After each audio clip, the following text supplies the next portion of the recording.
जय हिंद छात्रों, Bihar board matric में टॉपर्स देने वाले सुपर साइंस कोचिंग सेंटर में आपका स्वागत है। तो उम्मीद करते हैं कि आप पढ़ाई में मस्त होंगे और व्यस्त होंगे। और हमने पिछले क्लास में जो अभी असाइनमेंट और लेसन वाइज क्लास का जो भी क्लास कराया है उसे आप बेहतरीन रूप से देख पा रहे होंगे। तो हम उम्मीद करते हैं कि आपके सारे डाउट्स क्लियर होते जा रहे होंगे। और यही नहीं, ये आप त्रिभुज आज से पढ़ेंगे और त्रिभुज में हम गारंटी के साथ कहते हैं कि आपके ज्यामिति से अगर 20 नंबर का क्वेश्चन आया तो समझिए कि छूटने वाला नहीं है। मैथ में आपका 20 नंबर एकदम रखा हुआ है। तो चलिए हम लोग आज इसी शुरुआत के साथ पढ़ते हैं त्रिभुज, और त्रिभुज का आज से पढ़ करके आनंद उठाते हैं। तो त्रिभुज जो है, त्रिभुज 3 भुजाओं से घिरी हुई बंद आकृति को त्रिभुज कहते हैं।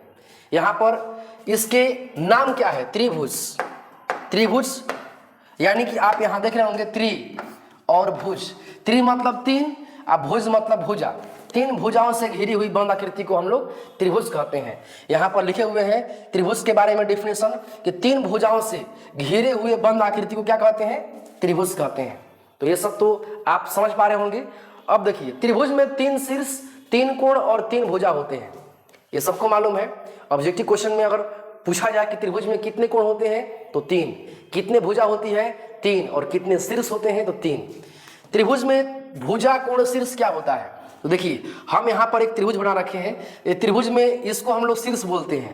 त्रिभुज में कितने शीर्ष है तो 3 शीर्ष होते हैं। त्रिभुज में कितने कोण होते हैं तो त्रिभुज में 3 कोण होते हैं। और त्रिभुज में कितनी भुजाएं होती हैं तो त्रिभुज में 3 भुजा होती है ना। अब देखिए, त्रिभुज जिसमें 3 भुजा हो उसको हम लोग कह सकते हैं, चाहे वो त्रिभुज बड़ा हो छोटा हो कैसा भी हो। ये देखिए आप यहाँ पर राइट एंगल त्रिभुज, समकोण त्रिभुज है ना, जो कि यहाँ पर 90 डिग्री बन रहा है। तो ये सब त्रिभुज हैं। अब इसके बाद हम लोग देखते हैं कि सर्वांगसम आकृतियां, 2 आकृतियां सर्वांगसम कही जाती है जब उनके आकार और अमाप समान हो। देखिए, सर्वांगसम आप 9th क्लास में पढ़े होंगे। सर्वांगसम आकृतियां किसे कहते हैं तो आप जानते होंगे, सर्वांगसम सभी अंग समान, सर्वांगसम वो है वैसा 2 आकृति जिसका दोनों पार्ट्स या सभी भाग उसका बराबर हो। वैसे 2 आकृति, जैसे कि मान लेते हैं कि ये मेरा दोनों हाथ है, तो ये दोनों हाथ जो है ना, ये दोनों हाथ आपस में सर्वांगसम है, क्योंकि इस हाथ को, ये जो हाथ है इसको ढक लेगा और पूरी तरह से ढक लेगा, जो कि इसके बैक साइड का नहीं दिख पाएगा। यानी कि वैसे 2 आकृति जो आपस में उसका सभी अंग समान हो, एक दूसरे को ढक ले, पूरी तरह से ढक ले, उसको बोलते हैं हम लोग सर्वांगसम आकृतियां। यहां पर लिखा गया है कि 2 आकृतियां सर्वांगसम होती है जब उनके आकार यानी शेप और अमाप यानी कि साइज समान हो। जैसे कि देखिए, ये भी त्रिभुजाकार है, ये भी त्रिभुजाकार है। अगर आपको ऑब्जेक्टिव क्वेश्चन में कहा जाए कि सर्वांगसम होने के लिए 2 चीजें क्या जरूरी है, तो सर्वांगसम होने के लिए जरूरी है आकार और दूसरा अमाप यानी साइज। 2 चीज जरूरी है, आकार और अमाप। जैसे कि यहाँ देखिए, ये दोनों आकृति क्या है? सर्वांगसम है। तो सर्वांगसम है ना, तो इसमें क्या क्या होता है? पहला आकार, ये भी त्रिभुजाकार है, ये भी त्रिभुजाकार है। और अमाप यानी साइज, इसका भी साइज मान लेते हैं कि 3 मीटर, और ये जो है ये मान लीजिए कि 6 मीटर है। 6 मीटर तो नहीं है, ये मान लीजिए कि 10 मीटर है। ठीक, ये भी 3 मीटर, ये भी 3 मीटर, ये भी मान लेते हैं 10 मीटर है। तो आप यहाँ देख सकते हैं कि यहाँ पर जो है ना, इसका जो साइज है इस साइज के बराबर है। यानी कि जिसका आकार भी त्रिभुजाकार है तो त्रिभुजाकार भी है, और इसका साइज भी बराबर है। यानी कि वैसे 2 आकृतियां जिनके आकार भी बराबर हो, त्रिभुजाकार त्रिभुजाकार, और इसका size 3 metre 3 metre 10 metre, 3 metre 3 metre 10 metre, आकार और साइज माप दोनों क्या हो? समान हो, उसको हम लोग बोलते हैं सर्वांगसम आकृतियां।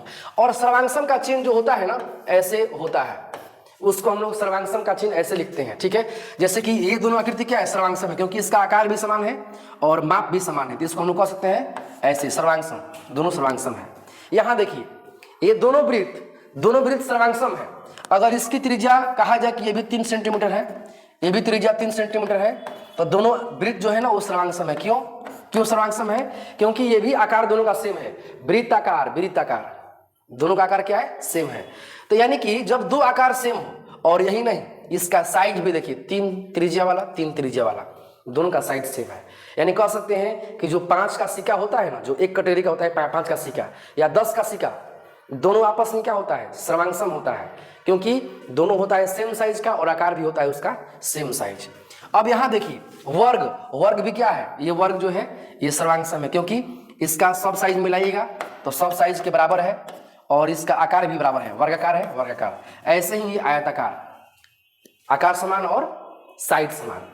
यानी कि अब आप समझ गए होंगे कि सर्वांग समता किसे कहते हैं। तो सर्वांग समता होने के लिए दो बातें जरूरी है, कौन कौन, तो पहला आकार और दूसरा उसका साइज, है ना। ये सब 9th क्लास का टॉपिक है। अब हम लोग बढ़ते हैं नेक्स्ट में। अगला जो है त्रिभुजों की सर्वांग समता के लिए कसौटियां। आप जानते हैं कि त्रिभुज में ना सबसे पहले 9th क्लास में हम लोग जब पढ़ रहे थे, आप भी पढ़े होंगे, तो उसमें सर्वांग सम के कई कसौटी था, S A S, S S S, A S A, R H S, है ना। तो ये सब सर्वांग समता की कसौटी है। तो इसमें हम उसका बताते हैं कि त्रिभुज की सर्वांग समता के लिए कौन सी कसौटियां हैं। तो इसके लिए एस ए एस होता है, एस एस एस सर्वांग समता कसौटी होता है, A S A, R H S, इसका मतलब हुआ भुजा कोण भुजा। यानी ऐसा दो आकृति जिसका भुजा भी बराबर हो, दो भुजा बराबर हो, ये भुजा इसके बराबर, ये भुजा इसके बराबर, इस दोनों के बीच का कोण बराबर हो, दोनों के बीच का कोण भी बराबर हो, उसको बोलते हैं एस ए एस सर्वांग समता आकृति। ऐसे ही सबका है, एस एस एस मतलब कि भुजा भुजा भुजा सर्वांग समता, जिसका तीनों भुजा बराबर हो दोनों आकृति में। इसमें कोण भुजा कोण, जिसमें दो कोण बराबर हो और एक भुजा बराबर हो। और यहाँ पर आर एच एस, आर मतलब कि राइट एंगल समकोण, एच मतलब हाइपोटेनस यानी कर्ण, और एस मतलब साइड कोई भुजा, उसको बोलते हैं आर एच एस सर्वांग समता। ठीक, अब देखिए इसके बाद जो है यहां पर 10 क्लास में पढ़ना है समरूप आकृति के बारे में। 9th क्लास में सर्वांग सम तक ही इसका क्वेश्चन दिया हुआ है, लेकिन 10th क्लास में आप देखेंगे तो समरूप आकृति के बारे में पढ़ने के लिए आपको मिलेगा। तो समरूप आकृति क्या होता है, तो दो आकृतियां समरूप कही जाती है जब उनके आकार समान हो परंतु अमाप समान होना आवश्यक नहीं हो। यानी इसमें केवल एक ही जरूरी बात है कि उसका आकार समान हो। वृत्ताकार है तो भी वृत्ताकार, उसका साइज छोटा हो चाहे बड़ा, वो उस पर डिपेंड नहीं करता है, डिपेंड करता है कि दोनों का आकार सेम है कि नहीं। देखिए ये दोनों क्या है, ये दोनों समरूप है। क्यों, क्योंकि इसका आकार वृत्त है, इसका भी आकार वृत्त है। तब वृत्ताकार चाहे वो छोटा हो चाहे बड़ा हो, उसको क्या बोलते हैं, समरूप बोलते हैं। यहाँ देखिए त्रिभुज, ये भी त्रिभुज है, त्रिभुजाकार है, यानी कि ये इसके समरूप है। समरूप का सिंबल ऐसे होता है, यानी कि ये दोनों वृत्त क्या है, समरूप है, ये समरूप है, समझे, सिमिलर, सिमिलर यानी समरूप है। तो यानी कि समरूप होने के लिए सिर्फ एक बात जरूरी है, क्या, उसका आकार जो है बराबर हो। वृत्ताकार है तो भी वृत्ताकार। हम उम्मीद करते हैं कि आप समरूप और सर्वांग सम के बारे में समझ गए होंगे। क्या आप बता सकते हैं कि सर्वांग सम में, सर्वांग सम होने के लिए क्या क्या जरूरी है, दो बातें। तो पहला कि दोनों का आकार बराबर, और आकार के साथ साथ क्या बराबर, साइज, अमाप, उसका साइज भी बराबर, ये सर्वांग सम में था। और समरूप में क्या होना चाहिए, तो समरूप में सिर्फ एक चीज बराबर मिल जाए तो हो जाएगा, यानी क्या कि दोनों का आकार, वृत्ताकार है तो ये भी वृत्ताकार है, इससे ये क्या हो जाएगा, समरूप हो जाएगा। अब देखिए समरूप के कुछ कंडीशन भी होते हैं, लेकिन सबसे पहले कि कुछ ऐसी आकृतियां होती हैं जो हमेशा के लिए समरूप होती हैं, उसे मान लिया गया कि वो समरूप, उसमें का सब कैटेगरी में समरूप ही आएगा। जैसे कि देखिए सभी वर्ग क्या होते हैं, समरूप होते हैं, क्योंकि वर्ग कहने पर वर्ग का गुण आता है कि वर्ग में चारों भुजा आपस में बराबर होती है और उसके प्रत्येक कोण क्या होते हैं, 90 डिग्री। तो वर्ग चाहे छोटा हो चाहे बड़ा हो, उसको जूम करेंगे तो सब एक साइज का आएगा। यानी कि जो वर्ग होता है ना, वर्ग क्या होता है, समरूप। वर्ग एक ही रूप का होता है, चाहे छोटा रूप हो चाहे बड़ा रूप हो, वर्ग के सभी रूप क्या होते हैं, बराबर। तो हम बताए हैं कि समरूप के लिए केवल रूप जरूरी है। समरूप नमोई में है, सम माने बराबर और रूप माने रूप, जिसका रूप बराबर हो उसी को हम लोग क्या कहते हैं, समरूप। तो यहाँ पर देखिए इसका रूप बराबर है, चाहे छोटा हो चाहे बड़ा हो, लेकिन रूप तो बराबर है ना, इसीलिए कहा गया कि सभी वर्ग क्या है, समरूप। यहाँ देखिए सभी वृत्त समरूप होते हैं। अगर इसके बारे में हम एग्जाम्पल दें तो समरूप, समान रूप वाला, चाहे वो वृत्त छोटा हो चाहे वो वृत्त बड़ा हो, सभी वृत्त क्या होते हैं, समरूप होते हैं। अब यहाँ देखिए यहाँ पर दिया गया है सभी समबाहु त्रिभुज क्या होते हैं, समरूप। अगर इसके बारे में बात करें तो सभी समबाहु त्रिभुज, समबाहु त्रिभुज किसको बोलते हैं, जिसकी तीनों भुजा आपस में बराबर हो, तीनों भुजा बराबर हो। यानी कि देखिए ये समबाहु त्रिभुज है, तीनों भुजा बराबर, समबाहु में तीनों भुजा बराबर, यानी इसका रूप समान है, समरूप समरूप समरूप, क्योंकि तीनों जो है ना क्या है, समबाहु त्रिभुज है। तो आप ये समझ गए होंगे कि यहाँ पर जो है ऐसे ये तीन आकृति ऐसा है कि जिसका जो हमेशा क्या होता है, समरूप होता है, और ये परीक्षा में आता है। ये सबसे मोस्ट इंपोर्टेंट है, VVI इसको कहिए, है ना। ये भुराइल भटकल एग्जाम में आई, ये हमेशा एग्जाम में पूछता है कि सभी वर्ग क्या होते हैं। Option A B C D दिया रहेगा, समरूप, सर्वांग सम, इनमें से कोई नहीं, ये सब। तो आप जो है इसके हिसाब से हल कर लेंगे। तो बताइए सभी वर्ग क्या होते हैं? सभी वर्ग क्या होते हैं? समरूप। सभी वृत्त क्या होते हैं? समरूप। और सभी समबाहु त्रिभुज क्या होते हैं? समरूप। बहुत बढ़िया, आपने इतना जानकारी ले लिया। हम उम्मीद करते हैं कि आपको इतना में कोई कन्फ्यूजन नहीं रहा होगा, है ना। अब चलते हैं नेक्स्ट में। अब यहां देखिए समरूप बहुभुज। समरूप बहुभुज किसको बोलते हैं?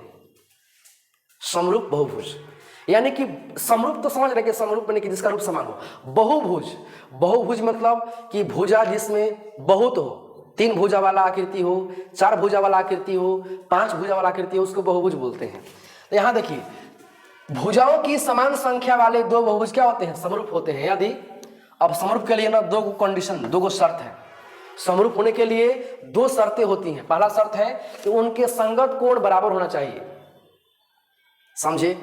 2 आकृति अगर समरूप कहेंगे ना तो उसमें दो कंडीशन होता है। पहला क्या चीज कि उसके संगत कोण क्या हो? बराबर हो, और दूसरा उनके संगत भुजाएं समानुपाती हो। यानी कि देखिए इसका संगत कोण, मान लीजिए कि ये वर्ग है, छोटा वर्ग है, छोटा वर्ग है, तो छोटा वर्ग होगा तो कोणवा 90 डिग्री बनेगा ना।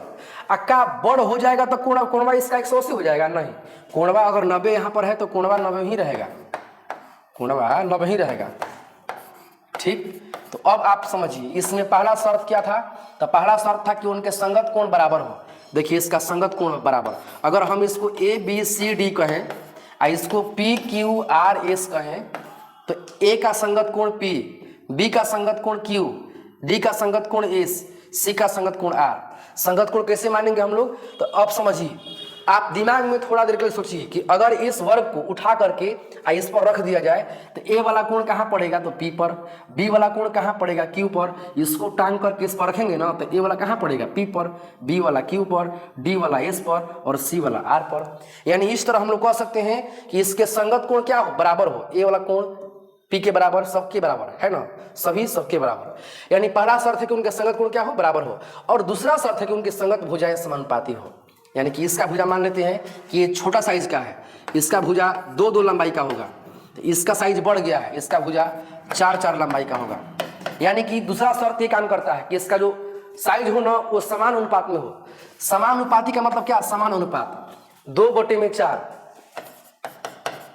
ये वाला 2/4, 2/4, और नीचे वाला 2/4 कटाएंगे तो सभी का अनुपात क्या आएगा? सभी का अनुपात आएगा बराबर। यानी इसमें 2 नियम काम करता है। पहला नियम कि उनके संगत कोण बराबर हो, संगत कोण क्या हो? बराबर हो, और उनके संगत भुजाएं समानुपाती हो। इसका जो भुजा है ना वो सेम रेशियो में हो। उसी को हम लोग क्या बोलते हैं? उसी को बोलते हैं क्या कि समरूप होने के लिए 2 शर्त है। पहला चीज कि उसके संगत कोण बराबर हो और संगत भुजाएं क्या हो? समानुपाती हो, है ना। तो आपको ये दोनों शर्त याद हो गया होगा, हो गया है, अच्छी बात है। ईश्वर करे कि आपको पूरा चीज याद रहे और एग्जाम में आप पूरा लिख करके भी आए, है ना। अब देखिए इसके बाद अगला जो है हम लोग पढ़ते हैं आप क्वेश्चन। प्रश्नवाली 6.1 में दिया गया है, कोष्टकों में दिए हुए शब्दों में से सही शब्दों का प्रयोग करते हुए क्या करें? रिक्त स्थान को भरिए। सभी वृत्त होते हैं। अब देखिए आपको हम ये कॉन्सेप्ट अभी तुरंत बताए हैं। सभी वृत्त क्या होते हैं? तो सभी वृत्त होते हैं समरूप, क्योंकि वृत्त होते हैं समान रूप वाले, चाहे वो वृत्त छोटा हो या वृत्त बड़ा हो। तो वृत्त क्या होते हैं? सभी वृत्त समरूप होते हैं। तो यहाँ पर जो है इसमें आंसर क्या हो जाएगा? समरूप हो जाएगा। सभी वर्ग होते हैं। सभी वर्ग क्या होते हैं?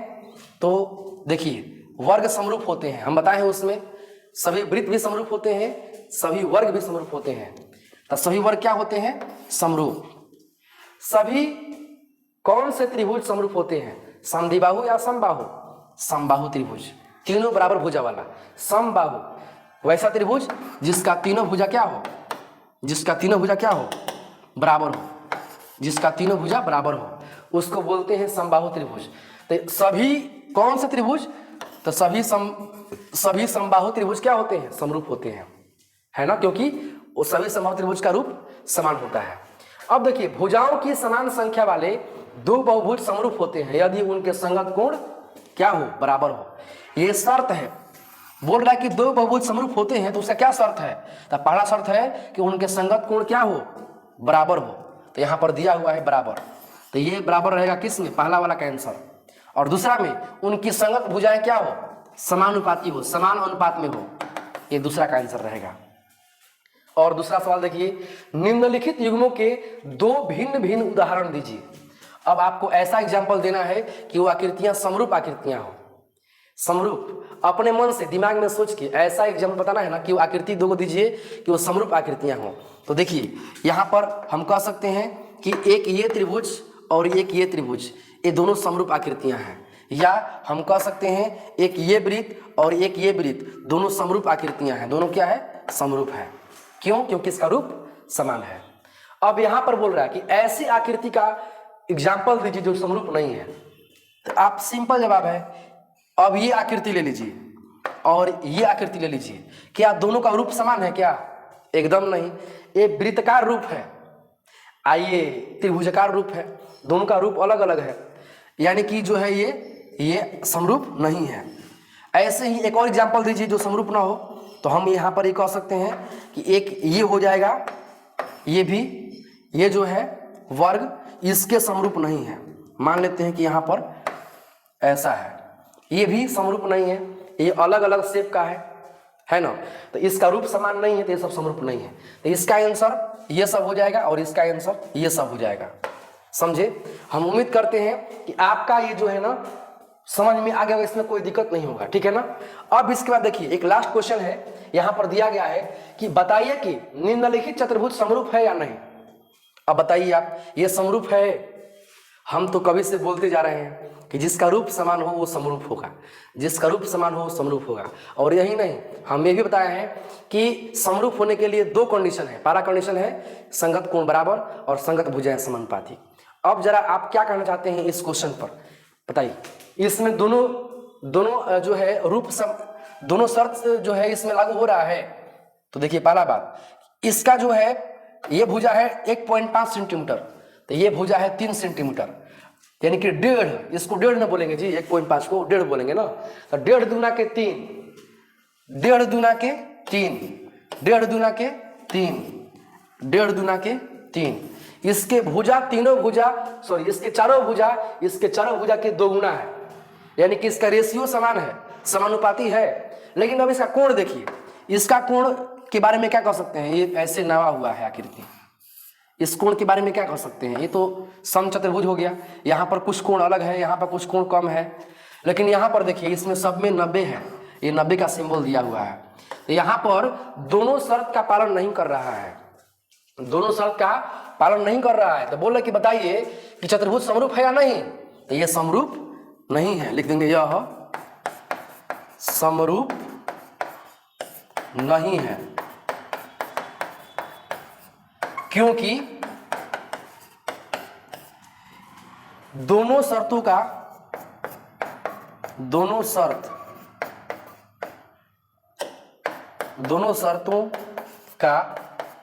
पालन नहीं कर रहा है।